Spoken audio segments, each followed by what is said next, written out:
Okay. Physiological and the biological properties of the drug relevant to controlled release formulation.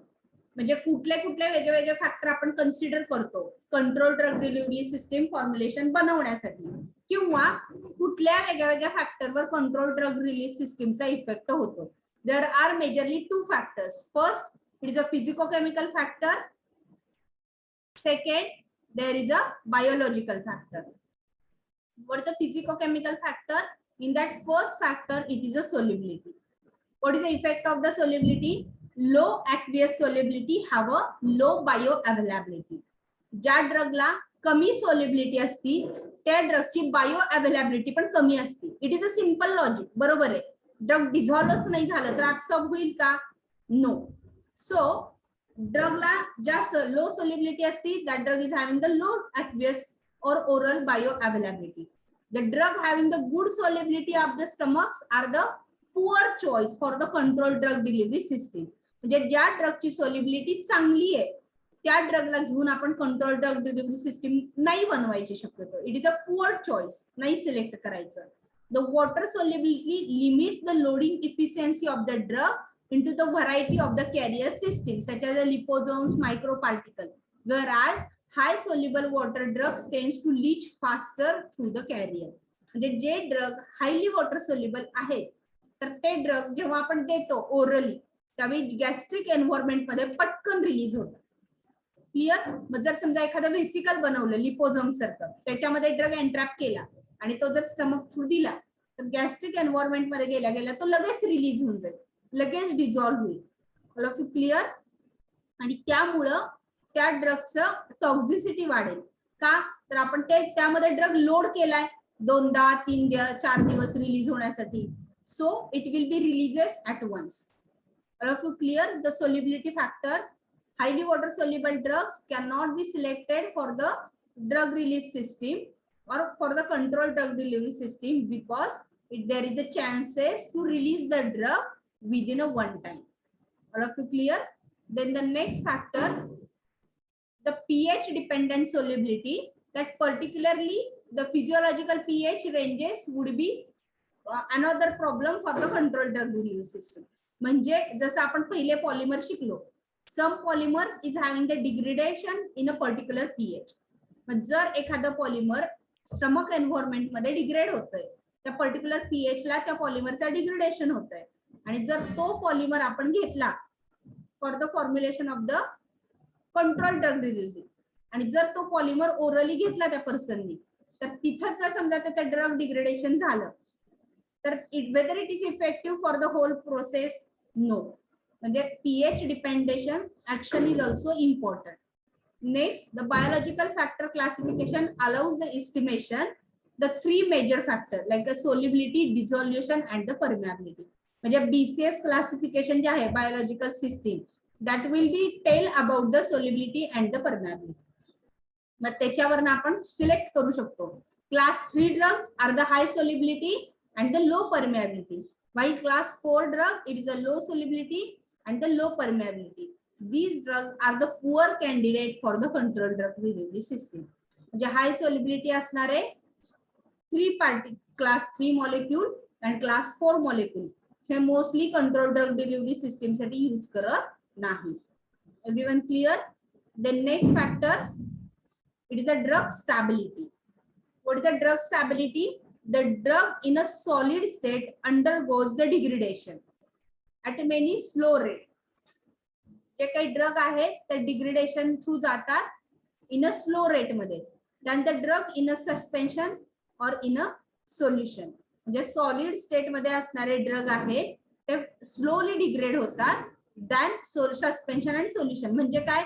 तर solution आणि suspension मध्ये drug fast degrade होतात. Clear? The drug that are unstable in a gastric pH can be developed as a slow release dosage form and drugs can be delayed till the dosage form reaches into the intestine. म्हणजे मग तो drug काय होतो slowly intestine कडे जातो आणि मग त्यानंतर तिथं गेल्यानंतर ड्रग रिलीज करतो. The drugs that undergo the gut wall metabolism and show instability in a small intestine are not suitable for the oral controlled drug delivery system. म्हणजे जे drug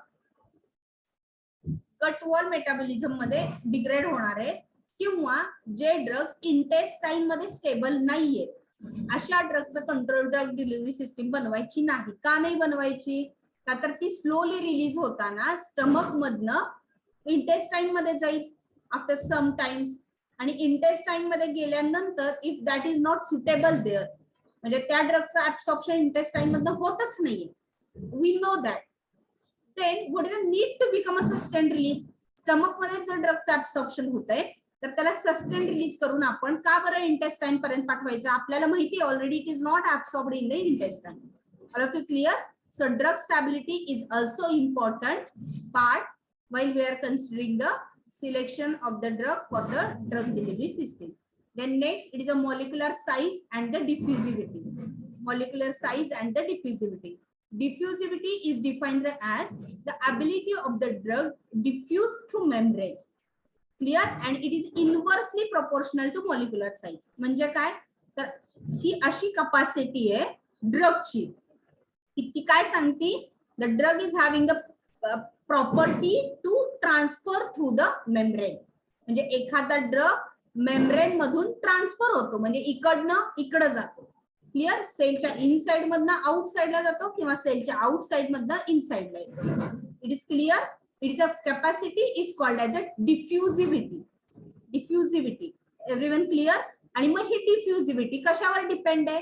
that diffusivity is depends upon the molecular size of that drug.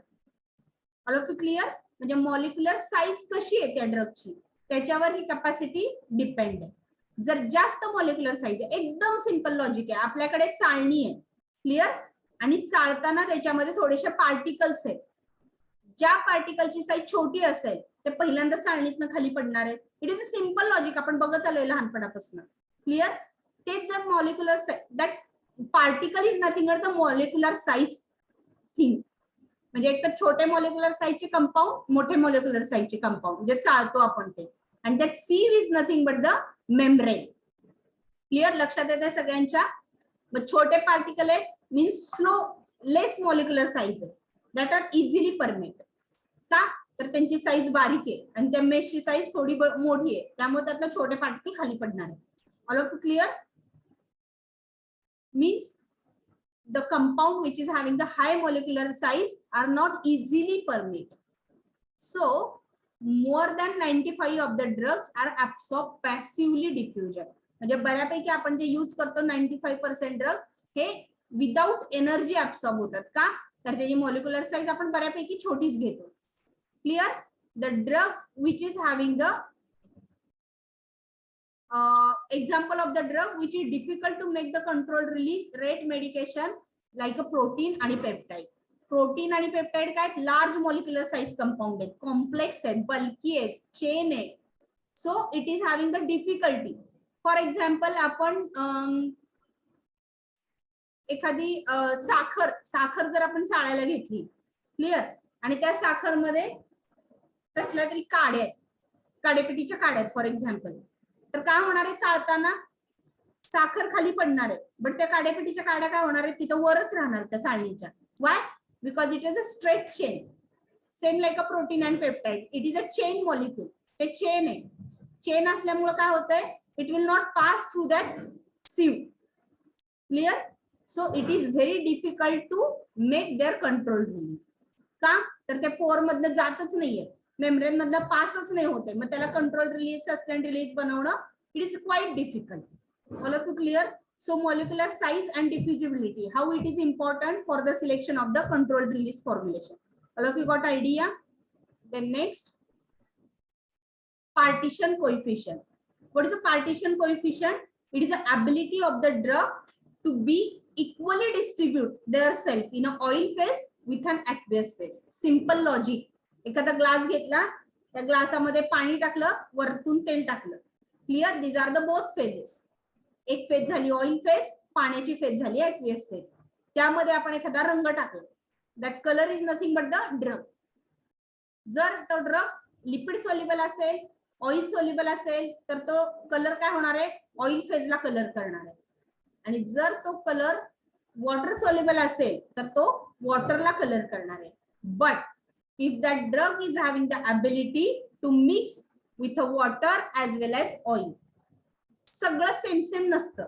Somewhat there is a more fraction is absorbed in the water and the less fraction is absorbed in the oil. किंवा more fraction is absorbed in the oil while less factor is absorbed in the water. मग किती fraction?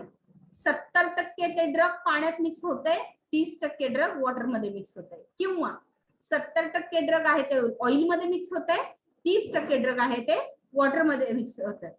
Okay, that portion is nothing but the partition coefficient. The ability त्या ड्रगची to participate itself into the aqueous medium as well as in a oil medium. Clear? त्या ability ला म्हणायचं partition coefficient. Okay, का लागतं आपल्याला partition coefficient? Because our cell membrane is nothing but the protein, lipid and protein. Water soluble, lipid soluble, water soluble. एकच काहीतरी soluble असेल तर ड्रग परमिट हो नाही. The drug is having the high partition coefficient can easily permit through the biological membrane. ज्या ड्रगचं partition coefficient हे हाय असतं ते पटकन बायोलॉजिकल मेम्ब्रेन मधनं क्रॉस होतात. का? Because it is having the water solubility as well as it is having the oil solubility. All of you clear? Then the drug having the low partition coefficient are not suitable for the oral control drug delivery system. ज्या ड्रगचं partition coefficient हे कमी आहे तर ते drug आपण oral control drug delivery system साठी use करू शकत नाही. Clear everyone? Then drug pK and the ionization at the particular pH. म्हणजे ड्रगचं पार्टिशन कोएफिशिएंट आणि त्या ड्रगचं पर्टिक्युलर फिजियोलॉजिकल पीएच मधले stability. The drug is existed in ionized form in a which are the pH which are the poor candidate for the oral drug delivery system. Why? Because unionized drug are having the lipid solubility. मग ionized drug असेल तर त्याची activity कमी होते. Clear? त्यामुळे drug जर समजा आपल्याला कंट्रोल ड्रग डिलिव्हरी सिस्टीम मध्ये फॉर्म करायचा आहे तर it should be present in a unionised form. Clear? The ionized drug 3 to 4 times less absorbed as compared to unionized form. Ionized form is 3 to 4 times less absorbed as compared to unionized form. त्यामुळं आपल्याला जर control drug delivery system बनवायची आहे तर तो drug molecule should present at a unionised form. The pK range of the acidic drug which are ionization is a pH sensitive medium. It is a 3 to 7.5. Acidic drug ionized unionized form मध्ये असतात at the 3 to 7.5 pH. Clear? All of you got idea pH आणि pK value? The next factor, it is a biological factor. हे पहिल्यांदा आपण काय बघितलं? Physiological factor. आता काय बघतोय आपण? Biological factor. Which are the biological factor? In that first it is the absorption. The aim of the formulating control drug delivery system is to place a control on the delivery system. आपलं M काय आहे control drug delivery system बनवण्याचं? तर जी काही drug release होणार आहे त्या release वर आपला कंट्रोल पाहिजे.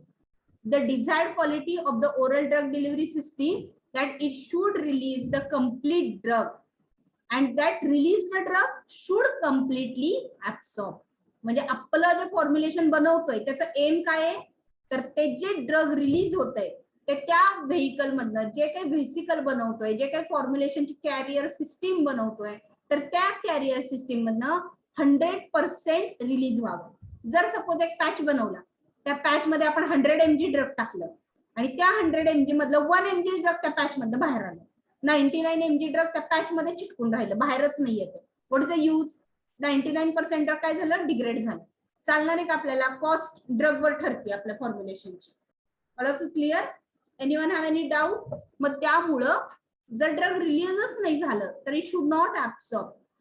त्यामुळं drug should have the proper release property. Then it should not degrade, it should not more protein bind and it should be properly released from that medicament. Okay, clear? Next, it is the distribution factor. the drug which have the high apparent volume of the distribution. What is the volume of distribution? एखादं drug absorb केलं stomach मधनं तर ते काय होतं, blood सोबत सगळीकडे फिरतं, like a brain, kidney, adipose tissue, fats, सगळीकडनं ते फिरून येतं.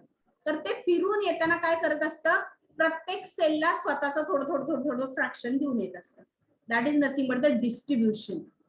ड्रग ब्लड मध्ये आल्यानंतर प्रोटीनला चिटकतं आणि प्रोटीनला चिटकल्यानंतर ते मूव्ह होतं.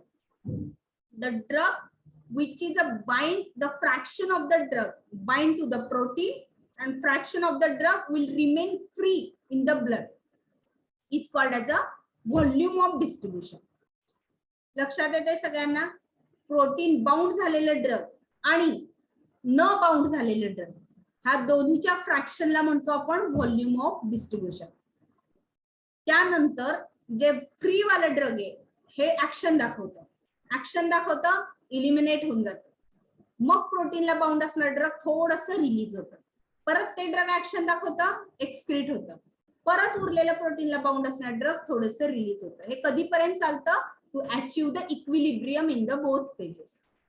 All of you got? The apparent volume of the distribution is the important parameter of the drug which will describe the magnitude of the distribution and the protein binding. म्हणजे drug किती protein bound झालंय आणि किती drug free राहिले फिरण्यासाठी बॉडीमध्ये, ह्याला आपण म्हणायचं व्हॉल्यूम ऑफ डिस्ट्रीब्युशन. आणि हे खूप इम्पॉर्टंट आहे. Why? Describing the dose. For example आपल्याला वाटलं की 100 mg drug is sufficient, 100 mg drug घेतलं त्या पर्सननी, 100 mg ड्रग जाऊन प्रोटीनला बाइंड झालं, free drug is not there. मग ऍक्शन कसं दाखवणार? कुठलं ड्रग ऍक्शन दाखवणार? आणि प्रोटीन बाउंड झालेले ड्रग 2 तासांनी 3 तासांनी हळूहळू रिलीज व्हायला लागलं. There is onset of action. तिथून ऑनसेट ऑफ ऍक्शन सुरू होणार. अवॉइड करण्यासाठी आपण काय करतो? We will prescribe the drug in a larger quantity. All of you clear? Then next it is a metabolism. Metabolism, it is a stage where we can convert the active drug into the inactive molecule. Most time, exactly, metabolism is the it is the previous step of the excretion of the drug. Convert the drug into the water soluble form. आपण काय करतो? त्या ड्रगचं breakdown करतो आणि त्याला जास्तीत जास्त water soluble करण्याकडे बघतो. का? तर तो किडनी मध्ये एक्सक्रीट होऊन जावा. It is a process, is nothing but the metabolism. The chronic administration drug that are having the enzyme induction or the enzyme inhibition effect, these are the poor candidate for the controlled drug delivery system, and it is difficulty to maintain the uniform blood level. काही drug असे असतात जे एन्झाईमचं induction करतात, काही drug असे असतात ते एन्झाईमचं inhibition करतात. तर त्या ड्रगचा आपल्याला कंट्रोल ड्रग डिलिव्हरी सिस्टीम बनवताना खूप जास्त प्रॉब्लेम होतो. का? Their absorption and their metabolism, it depends upon the enzyme. Enzyme जास्त सिक्रेट झालं ते ड्रग जास्त मेटाबोलाइज होणार, एन्झाईम कमी सिक्रेट झालं ते ड्रग कमी मेटाबोलाइज होणार. त्यामुळे आपण ऍक्शन गेस करू शकतो का? Depends upon that person. त्या पर्सनला ते एन्झाईम किती अमाऊंट मध्ये सिक्रेट करण्याची कॅपॅसिटी, त्याच्यावर त्या पर्सनच्या बॉडीतल्या ड्रगचा इफेक्ट ठरणार.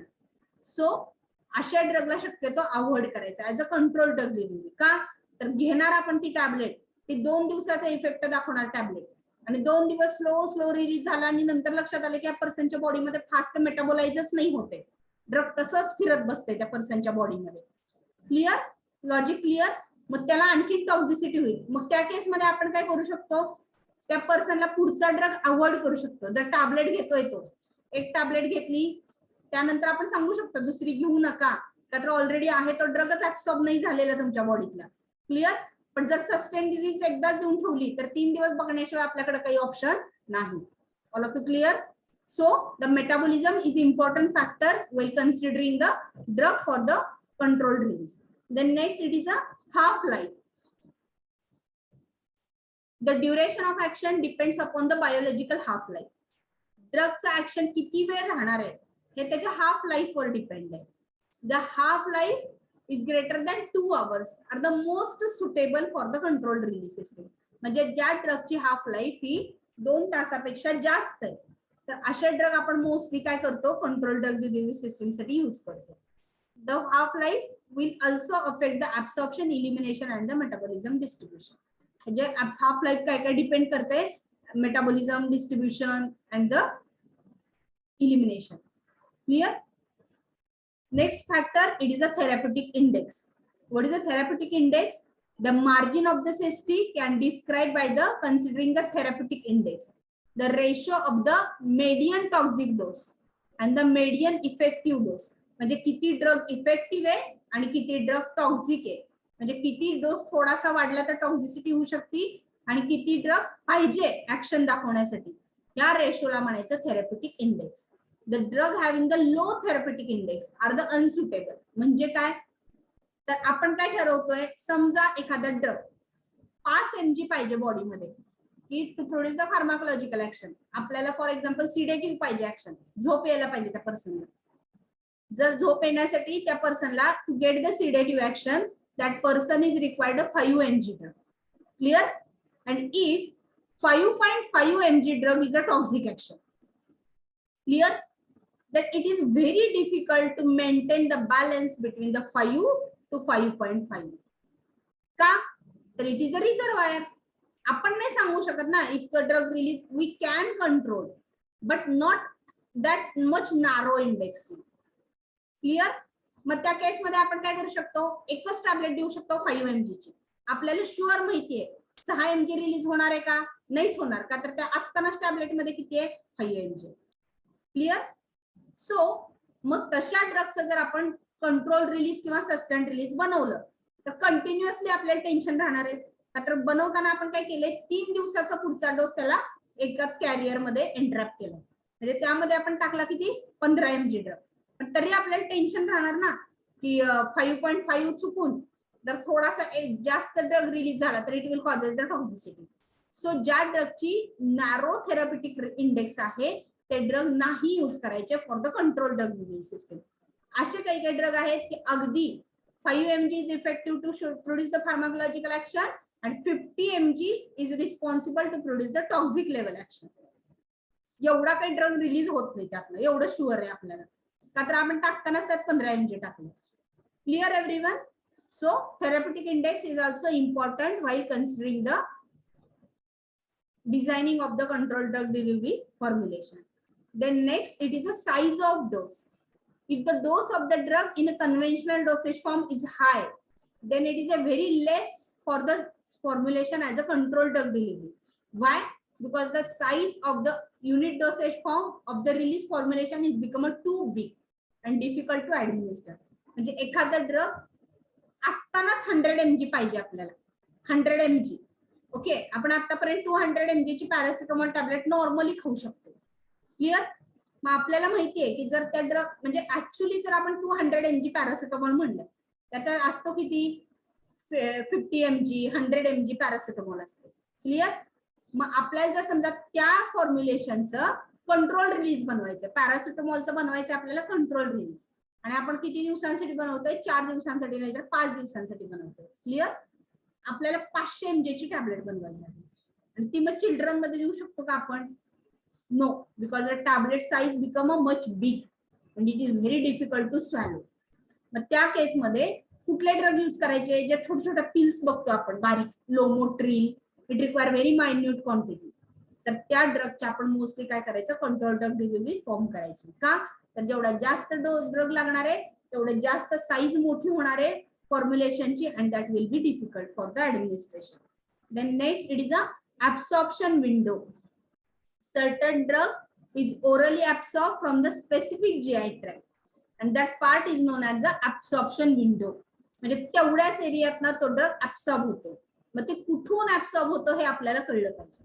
आपण जर बनवलं लॉंगर सस्टेंड रिलीज ड्रग आणि तो ड्रग डोसेज फॉर्म दिला एखाद्या पेशंटला, नंतर आपल्या लक्षात आलं की त्याची ऍब्सॉर्प्शन विंडो ही जी स्टमक मध्येच आहे, ऑलरेडी इंटेस्टाईन मध्ये ड्रग रिलीज झाला, तर काय उपयोग आहे त्याचा? So we should know about the absorption window of that particular drug. All of you clear? Anyone have any doubt in the factors which are responsible for the selection of the candidate at the controlled drug delivery system? Anyone have any doubt? Here we completed our first section of the unit number first. आता पुढचा section आहे that is the polymer that we will see in a next lecture. Actually today we are having the 2 lectures, but you are also having the task of that NSS activity, Maji Vasundhara Abhiyan. All of you are go through it and make the present that work. Then I will upload the attachment in a Google Classroom. All of you have to do and attach the video. पुढचा 1 तास तुम्हाला त्यासाठी देते. All of you clear? त्या 1 तासामध्ये सगळ्यांनी करून घ्यायची activity. Anyone have any doubt? काही डाऊट असू दे मेसेज करायचा. But all of you how to go through it. करायचंच, काही माहित नाही, दुसरं ऑप्शन नाहीये. तुमचे जे कोणी फ्रेंड्स असतील त्यांना सांगा.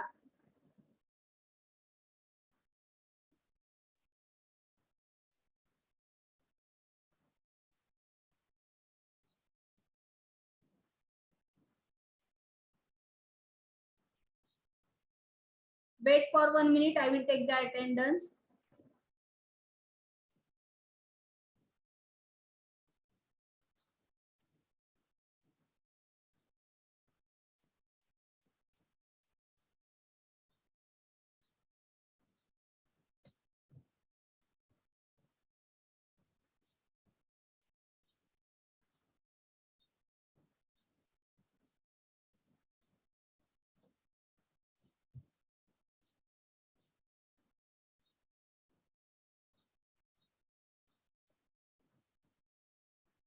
Wait, I will take the attendance.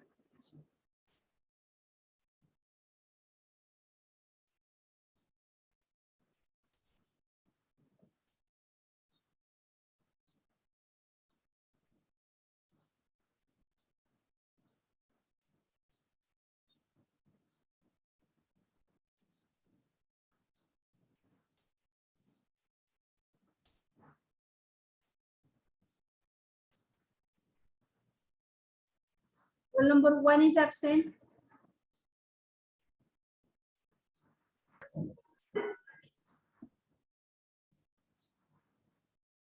Four, 5.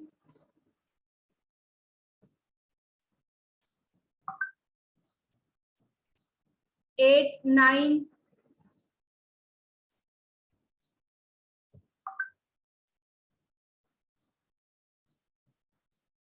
15, 16, 17.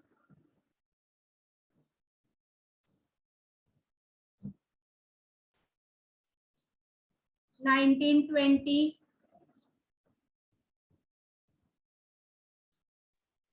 Madam 20 present आहे. सर तुम्ही तुमच्या नावापुढे एडिट करा तुमचा roll number. Okay okay 20. Okay 22, 23, 24. 23 present है madam. 23. Sir, you also. Yes madam.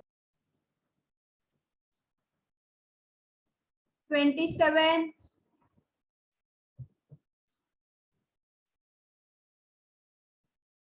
31, 32.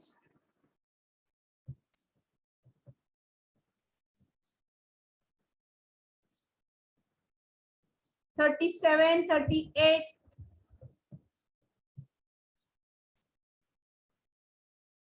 39.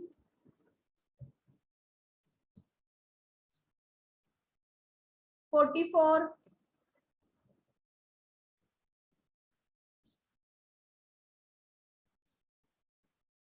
53.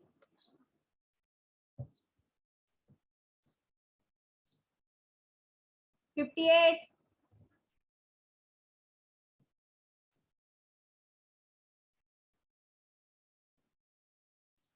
63, 64.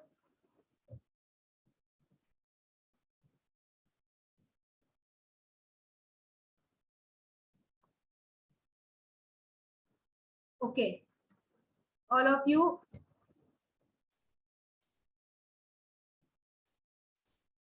go through that activity, and that much presenting is needed. More than that, आज जेवढी presenty आहे त्याच्यापेक्षा इथून पुढे जास्त प्रेझेंटी पाहिजे तुमच्या लेक्चरला, because your STI marks and the attendance marks is depends upon your presenty. Clear? तुमच्या प्रेझेंटी ही तुमच्या अटेंडन्स वरती आणि तुमच्या STI च्या मार्क्स सगळे हे डिपेंड असणार आहे. So be attentive for the classes. Clear? आणि आज तुम्हाला 1 तास देते फॉर दॅट ऍक्टिव्हिटी. त्यामुळे आता दुपारपर्यंत मला सगळ्यांचे फोटो ते अटॅच केलेला स्क्रीनशॉट माझ्या गुगल क्लासरूम वर पाहिजे. आणि everyone have to join the Google classroom. Clear? Thank you. Hello ma'am. हा बोला मॅडम. मॅम माझं ओल्ड रोल नंबर आहे तो 11 आहे आणि आत्ताचा 9 आहे. ते एडिट करायचं राहिलंय सर. 9 प्रेझेंट आहे. मॅडम ते करून घ्या आजच्या आज. तुमची पुढची प्रेझेंट पण ह्यावरूनच लागेल. हो हो ठीक आहे. New 11 is there? New 11 roll number. Yes, ma'am. Yes. Sir तुम्ही 12 Sorry, का 12, टाकलाय? madam. Sorry. ठीक आहे. 11 इज नॉट देअर ना? एकदा तुम्ही परत एकदा क्रॉस चेक करा तुमचे नंबर सगळेजण आणि एडिट अकॉर्डिंगली. नाहीतर तीच प्रेझेंटी लागत राहील तुमची. आता तुम्ही एवढे पण लहान नाही. रोल नंबर बदललेले तुम्हाला ऑलरेडी सांगितले. Go through that and change your roll number accordingly. Thank you. Hello madam. हा माझी पण मॅडम जुन्या रोल नंबरला लागली 20 ला. 17 प्रेझेंट आहे मॅडम. 17 आहे माझा नवीन roll number. Who is new 17? 17 मी आहे मॅडम. 20 ला प्रेझेंट लागली माझी. ओके. Who is 20? आत्ताच 20 कोण आहे? Anyone 20 roll number? जावा आता. फार लहान पोर आहेत बाबा हे. आता बघा सगळ्यांनी एकदा जाऊन आपले खरे खरे रोल नंबर काय आहेत ते. आणि tomorrow onwards give your presenty according to that number. Absentee लागली तर आपण रिस्पॉन्सिबल नाही कॉलेज मधलं कुणी. Because already you are convicted your new roll number according to your WhatsApp. त्याच्यावर जावा, न्यू रोल नंबर बघा, त्याच्यानुसार एडिट करा आणि इथून पुढे त्याच रोल नंबरनी प्रेझेंटी द्या. क्लिअर? हे सांगावं पण लागेल असं मला वाटलं नव्हतं. बट गुड, मला रिमाइंड केलं एकदा सांगितलं. आता बघा. थँक्यू. अजून कोणाला काही डाऊट असेच काही? Thank you everyone.